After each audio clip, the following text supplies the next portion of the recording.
ஓம் நமோ வெங்கடேஷாய.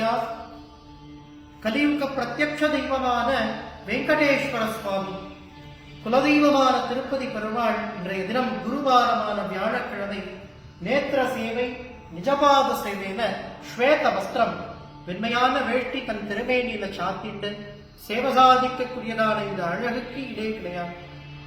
எம்பெருமானுடைய திருமேனி அழகும் எம்பெருமானுடைய நேத்திர அழகும் நெத்தியில பச்சைக்கல்பூர திருவன்காப்போடு கஸ்தூரி திலகம் சாத்திட்டு பெரிய ஆபரணங்கள் பூஷணங்கள்லாம் படிகளஞ்சி அவருடைய திருமேனி அழக வாரத்துல ஒரு நாள் சுவாமி எப்படி தரிசனம் பண்ணலாம். அது இந்த வியாழக்கிழமை. பெருமாள் ஆத்மார்த்தமா பிரார்த்தனை பண்ணிங்கோ.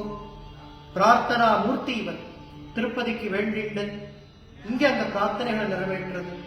சத்புத்திர பாக்கியம், விவாகம், வழக்குகள்ல ஜெயம், இப்படி எண்ணற்ற பிரார்த்தனையை எம்பெருமான் தன்னுடைய பரவா அனுகிரகம் கொண்டு 4 கரங்கள் கொண்டு பூர்த்தி செய்து கொடுக்கிறார் சுவாமி. என்ன நினைக்கிறோமோ அதை ஜெயம் பண்ணி கொடுக்கக்கூடியதான அபார கருணாமூர்த்தி வெங்கடேஸ்வர சுவாமி. வருகின்ற திங்கட்கிழமை 22ஆம் தேதி பெருமாளது திரு நட்சத்திரமான மாசாந்திர திருவோண நட்சத்திரம். அன்றைய தினம் எம்பெருமான் உயர்ந்ததான நூதன பட்டு திருவேணியில சாத்திட்டு 24 அடி நீளம் இடுப்புல சாத்திக்கக்கூடியதான பட்டு வஸ்திரம், 12 அடி நீளம் மேற்சாத்து வஸ்திரம் பெருமாள் சாத்திட்டு சர்வ அலங்காரத்துல ஜொலிப்பார் சுவாமி.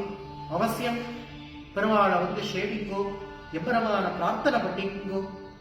முடிகாணிக்கை, முடிஞ்ச காணிக்கை, எம்பெருமானுக்கு கல்யாண உற்சவம், கருட சேவை, இதெல்லாம் இங்க பிரார்த்தனைக்கு இணங்க எம்பெருமானுக்கு சமர்ப்பிக்கக்கூடியதான பிரார்த்தனா சேவைகள், பூலன்றி சேவை, அஷ்டதார பாத பத்மாராதனை எல்லாம் பெருமாளுக்கு அங்க வேண்டின்ற பிரார்த்தனை இங்க பூர்த்தி பண்ணலாம். பெருமாளை வேண்டிப்போம். நீங்காத செல்வம் நிறைந்தேனோரும் பாவாய். வங்கோ சேவிக்கலாம். கோவிந்தன வெங்கட்ரமணா கோவிந்தா கோவிந்தா கோவிந்தா.